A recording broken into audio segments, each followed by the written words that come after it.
So, well, maybe later. So John, let me ask you where things are at with the production right now. Sorry? Where things are at right now with the production.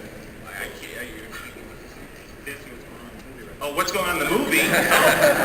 Oh, we finished, we wrapped photography, and I just saw the assembly, a nice fat, long assembly, as always.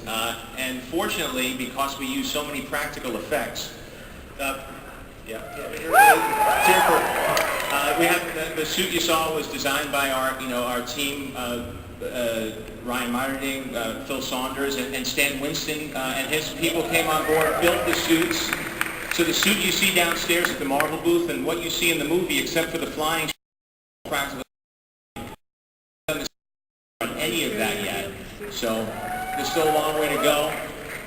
But that's why we were able to cut something together so quickly for you guys, because a lot of it was in camera. And now we're just we're sort of pulling it together. We're working with ILM and other effects vendors to pull together the CGI stuff.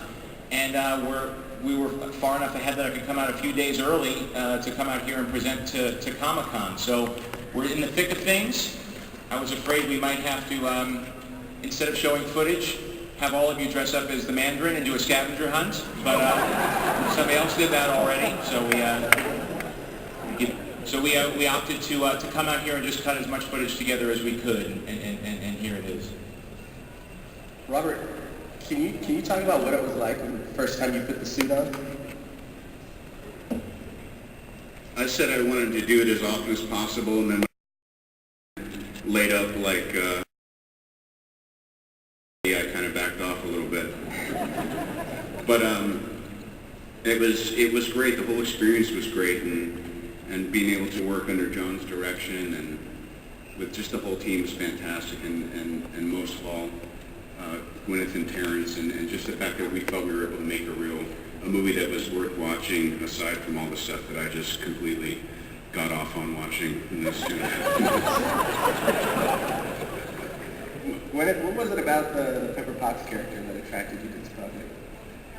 About Pepper Potts?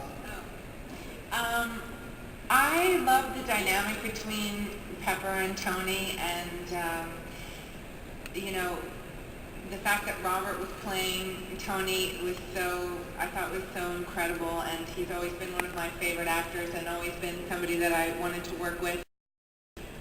And when I understood what the dynamic was going to be like between them, and it would be a real chance to have fun and be in a movie like this, it was just incredible. I was incredibly honored to join and to be a part of it. Terrence, a movie of this nature is a little different for you. Can you talk about what it was like to work in a comic book adaptation? Movie.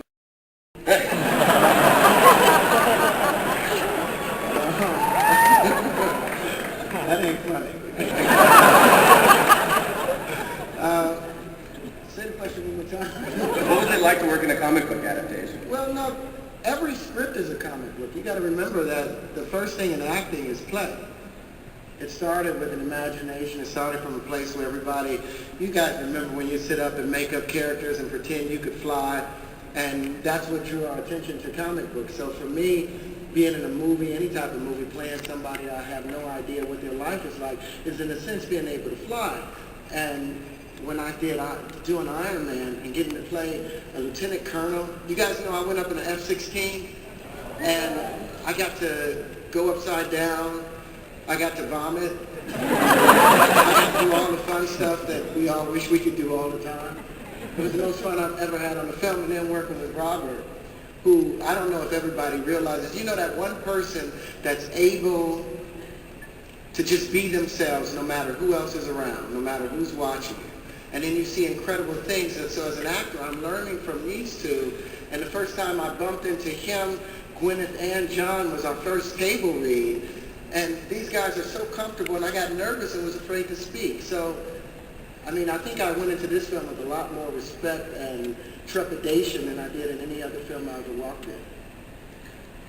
Kevin and Avi, Iron Man isn't as well known as, say, a Hulk or Spider-Man. So what was it about this character that said, we want to push this out to the big screen? Well, I think he's one of the best, and I think if he's not, he's only not as well known as some others. He hasn't had a TV series, he had some cartoon series in the past, but he's one of our best characters, and he was created right there in the 60s when Stan was doing all the best ones, and certainly this reaction, I think he is a pretty well-known character, and he certainly will be next summer. How did you win it? I always thought that Iron Man was incredibly well known, and if you look at this crowd here, doesn't sound like John was coming in to make an unknown character. So for us, it was always a top tier. It used to be a very difficult movie to make, and we had to wait for the right time, for technology, to find a visionary director and the right cast to give Iron Man its due, and I think we all did. Let's open it up, huh? Take some Q&A.